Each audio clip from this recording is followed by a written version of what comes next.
Palace aides have reportedly called for Meghan and Harry to have their titles removed in the wake of the Duke of Sussex's remarks made during the latest episode of the Armchair Expert podcast.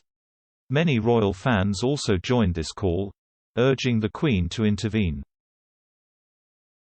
However, two royal authors have expressed concerns over the ripple effect this move could have on the monarchy, suggesting it could open the door for Republicans to call for the removal of the titles of other members of the royal family to the point of stripping down the whole institution.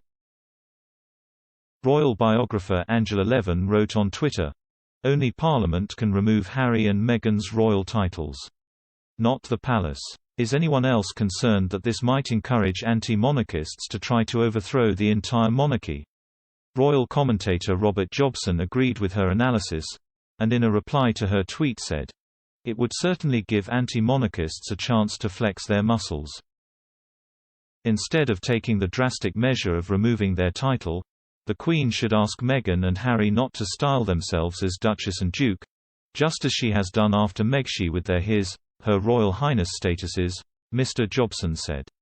He continued, "The Queen should instruct them they should not use them.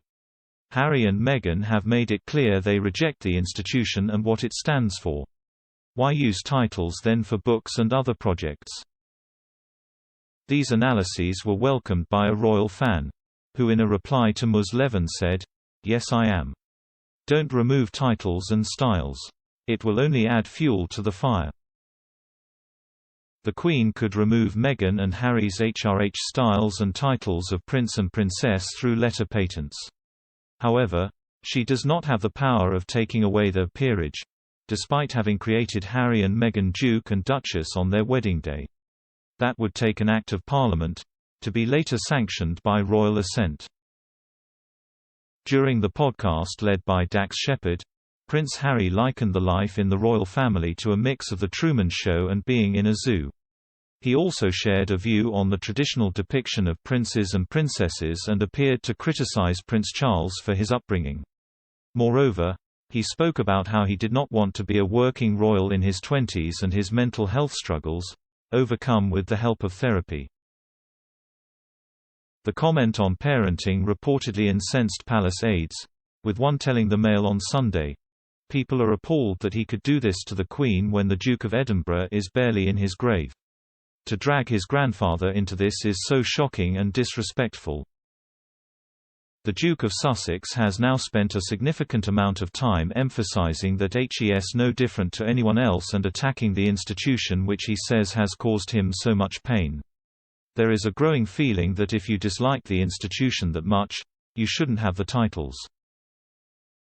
Prince Harry's latest remarks appear have been hijacked by Republic, an organization calling for the abolition of the monarchy in favor of an elected head of state. The group wrote on Twitter on Thursday when sharing an article about the Duke's podcast, "Reading beyond the headlines and it sounds a lot like Harry is coming around to opposing the monarchy. It's clearly not good for the royals. It's definitely not good for Britain. Time to bring the show to an end." Graham Smith, the CEO of Republic, went as far as claiming the Duke of Sussex harbor sentiments that are democratic and Republican at heart. He said, "Harry is clearly not interested in the royal life, and wants a better upbringing for his children than the one he was given by Charles." When he quotes Meghan saying "You don't need to be a princess. You can create the life that will be better than any princess," that's a democratic, Republican sentiment. That's a call to bring the monarchy to a close. It's time we all moved on.